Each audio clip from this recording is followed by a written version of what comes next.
Hey everybody, I'm Lord Ian Douglas. I'm back with another Pennsic video. I hope this helps you. This is going to be the Pennsic party video. I know you all been waiting to party. It's coming up. We're going to be doing some stuff. I'm going to do the gloomy warnings before I do anything else, but in the end I have a uh extremely silly Pennsic party story at the end of this. I think you should hang on for. And if you like it, like and subscribe. I'm going to be trying to put out more videos quicker as Pennsic is coming quickly now. But this one is about your Pennsic parties. Everybody knows about Pennsic. Everybody knows about the big parties. And oh my God, we're going to go party.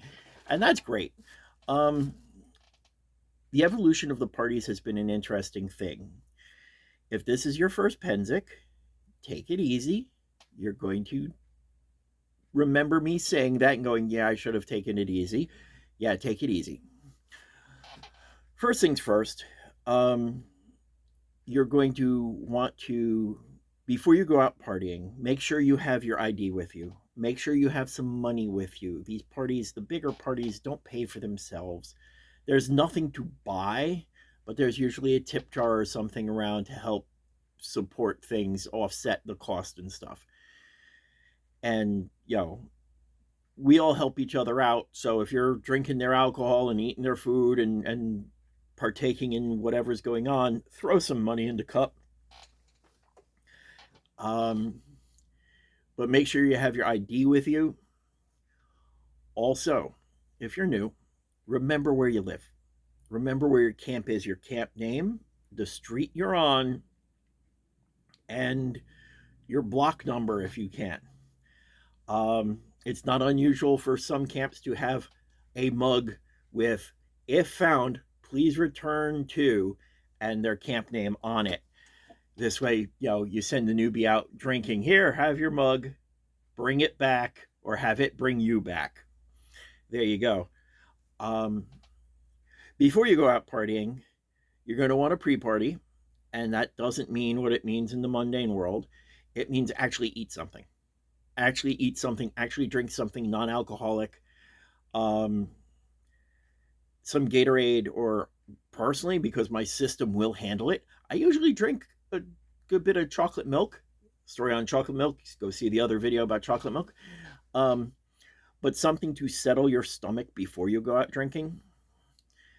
This way you have something in you. It's very easy to be dehydrated at Pennsic. It's very easy to miss a meal at Pennsic.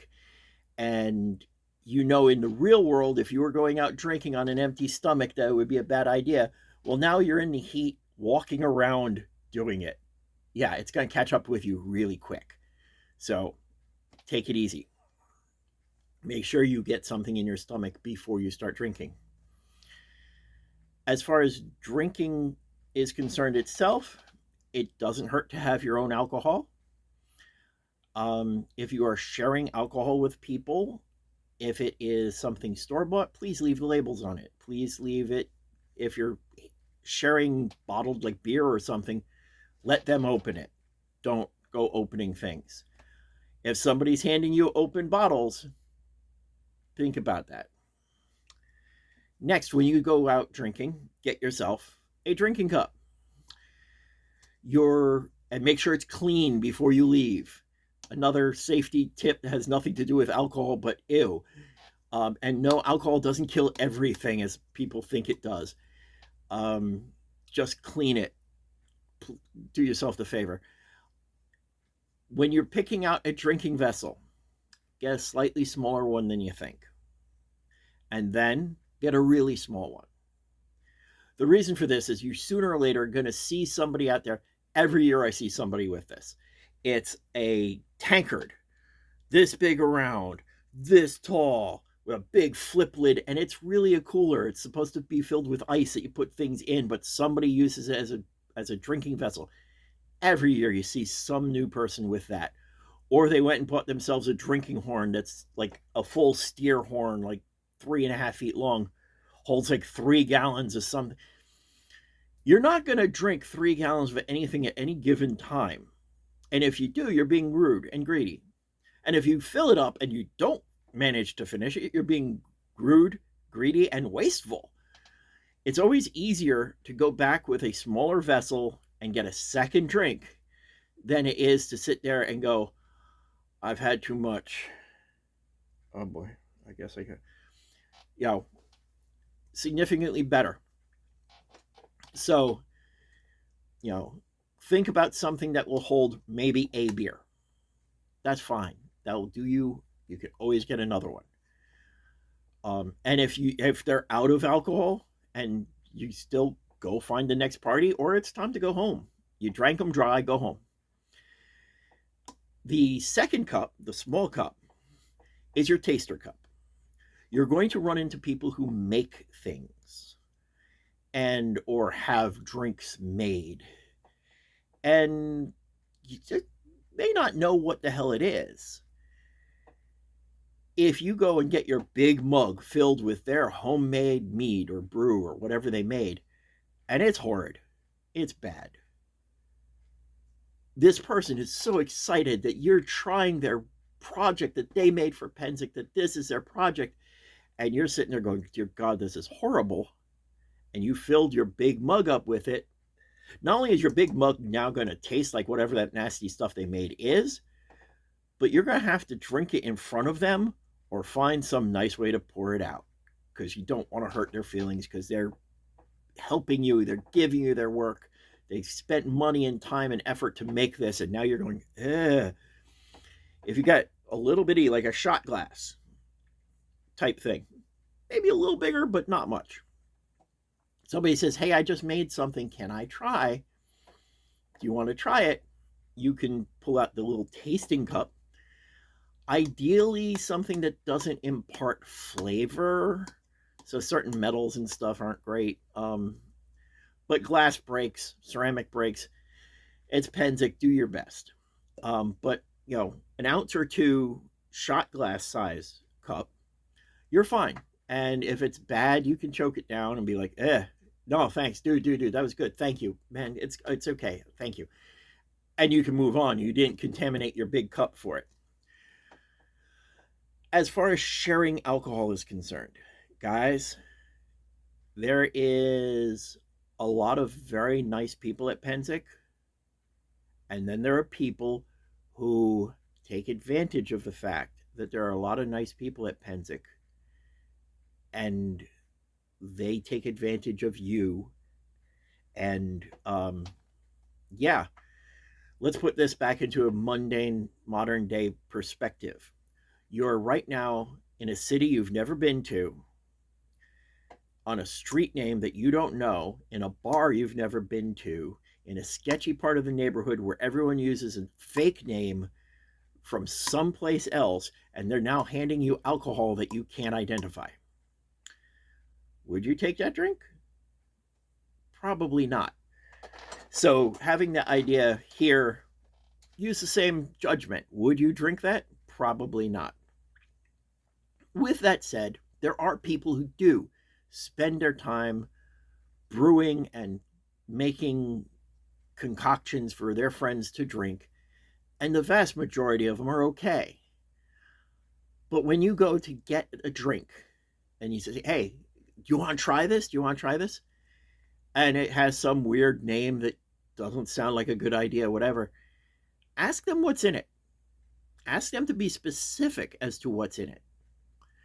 Because there was a time way back in the dark ages of this game where people would talk about their secret ingredient and their secret.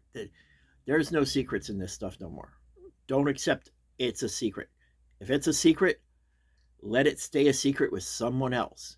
Because the end result is there are guys out here who love brewing and love making cordials and all this stuff. And they are very impassioned about what they do. So if your conversation goes, hey, what's in this? Oh, that's a professional secret. I don't, I just don't worry about it. Just have some. Walk away. The conversation goes like this. Hey, sure. No, I'll try it. What's in it?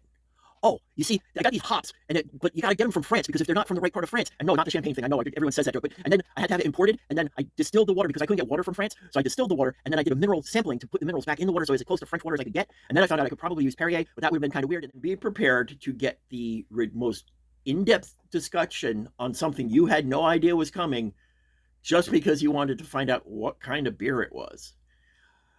Those people are very impassioned about it, and they will tell you what's in there, and both because they're impassioned about what they've created, and they know the stories of the horror stories that happen at war. Horror stories. The first one you're all going to hear is the word strawberry surprise. Surprise, there's no strawberries in it. Yeah. Strawberry surprise was a concoction that came up Pennsic 22, somewhere around there. And it was grain alcohol and mustard seed oil. And yeah, a couple of people went to the hospital, and it's not a good thing. There are worse stories than that. As far as people intent, that's just stupid college fraternity kind of drinking stupid. But there have been people who have done nefarious things to other people's drinks. So, yeah, there are worse horror stories. Like I said, I have a funny story at the end of this, so hang on there. To avoid this, I've been showing this cup. Yep. Get yourself a cup. You don't have to cut the bottom off. This is a stupid Squire's mug, as I was told it's called. Pennsic Virgin Cup. Yeah, whichever. It hangs from your belt, mouth down. It keeps things from falling into your cup, accidentally or intentionally, from getting in your cup. Keeps it cleaner. Not clean. It's Pennsic. It's hard to be clean, but it's cleaner. It also holds an okay amount of liquid, but not, this might be a hair small for bigger guys or whatever, but for casual pleasantry drinking, it is plenty. And again, you can always get more. And you can tie it to your belt, and it's done. That and your tasting cup, and you're good to go. Next thing you need to know is go with a wingman. Bring a partner. Bring a friend. Somebody who knows where you camp. Preferably somebody not new to Pennsic. So you can find all the parties and still find your way home again. I have sat on golf carts telling people, no, Lord, please, I know that ditch feels really comfortable right now, but you are not going to feel good in the morning. You need to get up and go home. Yeah, those conversations happen with security, public safety, whatever they call the town watch. Every year we have those conversations with people, and we have to get them going again so they can get home. So knowing where you live or having somebody who can get you where you live is absolutely a great idea. Bring your own alcohol. Share with people you know. Bring your ID. Bring cash for the bar. Bring your friend. Have a good time. Also, if you jump from one party to another, you get more social activity and less actual alcohol poisoning. So that's always a cool thing too. Now for the silly Pennsic party story. I know, hopefully you stuck around this long. If so, like and subscribe. So there was a party at Pennsic called the Hell Party. This is one of the big parties. Huge party. Like bigger than that. Really big. And the parties come and go as far as size is concerned, and they're on their way out again, which is fine by me. And this is the reason why. They would hold this party, the Hell Party, in the camp behind me.